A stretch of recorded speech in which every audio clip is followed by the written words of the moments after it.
पूरा का पूरा रैकून सिटी तबाह हो चुका है। लोगों की आंखों से आंसुओं की जगह खून बह रहा है।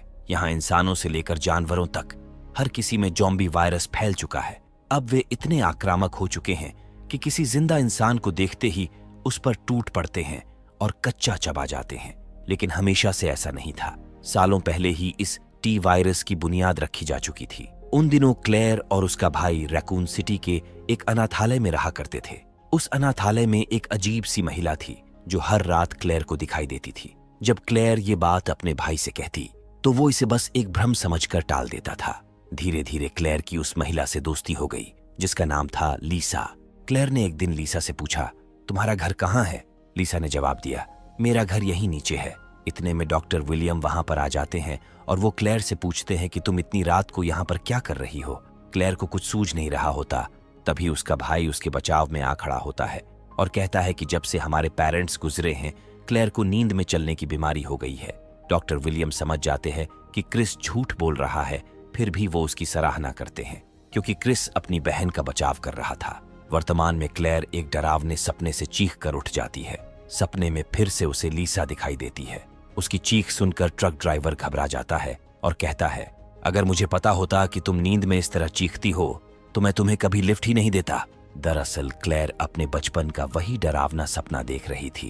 अब वो 5 साल बाद रैकून सिटी वापस जा रही है अपने भाई से मिलने। रास्ते में ट्रक ड्राइवर कहता है, शहर की हालत अब बहुत खराब है। जब से अम्ब्रेला दवा कंपनी यहाँ से गई है सब कुछ बदल गया है।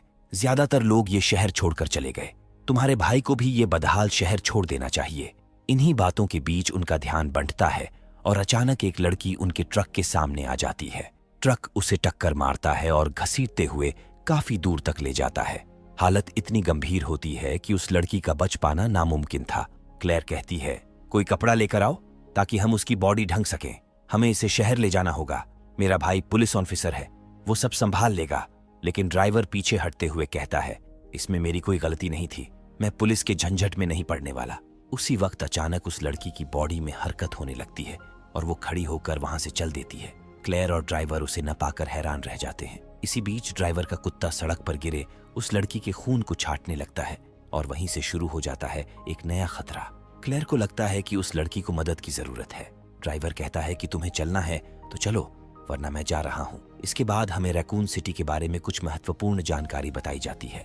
असल में रैकून सिटी, जो कभी दुनिया की सबसे बड़ी दवा कंपनी अम्ब्रेला कॉर्पोरेशन का घर हुआ करती थी, अब एक वीरान शहर बनकर रह गई है।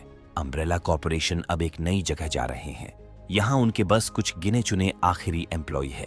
उनके अलावा शहर में सिर्फ वो लोग हैं जिनके पास शहर छोड़ने के पैसे नहीं हैं। ये है लियोन, जो आज रात पहली बार रैकून पुलिस डिपार्टमेंट ज्वाइन करने जा रहा है।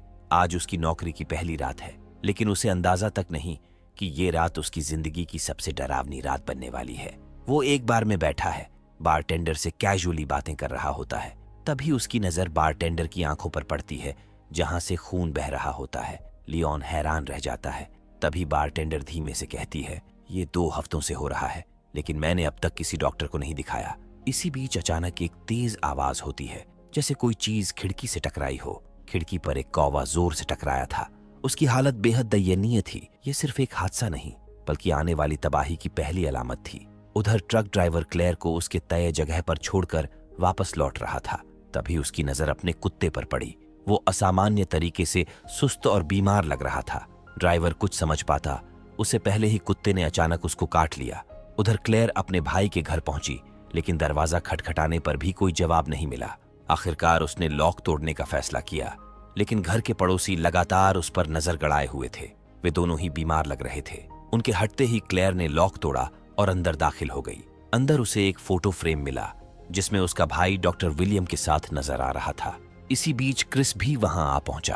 अपनी बहन को सामने देख वो ताना मारने लगा, जब तुम मुझे छोड़कर चली गई थी तब डॉक्टर विलियम ने ही मेरा ख्याल रखा, इसीलिए इस फोटो को देखकर चिढ़ने की जरूरत नहीं है। वो मेरे लिए बाप से भी बढ़कर है। वैसे तुम यहाँ वापस क्यों आई हो? क्लेयर उससे हर एक गलती के लिए माफी मांगती है और कहती है, मैं तुम्हें बचाने यहाँ आई हूँ। फिर वो अपने दोस्त बेन की एक वीडियो प्ले करती है जिसे बेन ने एक चैट रूम में साझा किया था। वीडियो में बेन बता रहा होता है कि पूरे शहर को धीरे धीरे लगातार कई सालों तक जहर दिया गया है। सारा खेल पानी का है। यहाँ के पानी में जहर मिलाया गया है। इसी वजह से यहाँ के इंसान, जानवर और बाकी जीव जंतु बीमार पड़ते जा रहे हैं। अम्ब्रेला वालों को लगा था कि सब कुछ उनके कंट्रोल में है, लेकिन उनका एक्सपेरिमेंट बुरी तरह फेल हो गया। इसलिए वो इस शहर को छोड़कर चले गए। बेन को डर था कि अब वे लोग पूरे शहर के लोगों के साथ कुछ भयानक करने वाले हैं।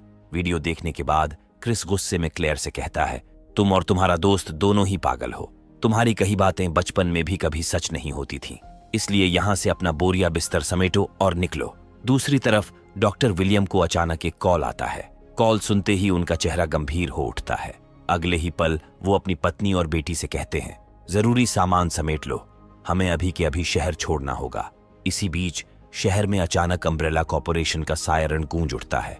लाउडस्पीकर से ऐलान होता है, सभी नागरिक अपने अपने घरों के अंदर रहें, यह आपकी सुरक्षा के लिए जरूरी है।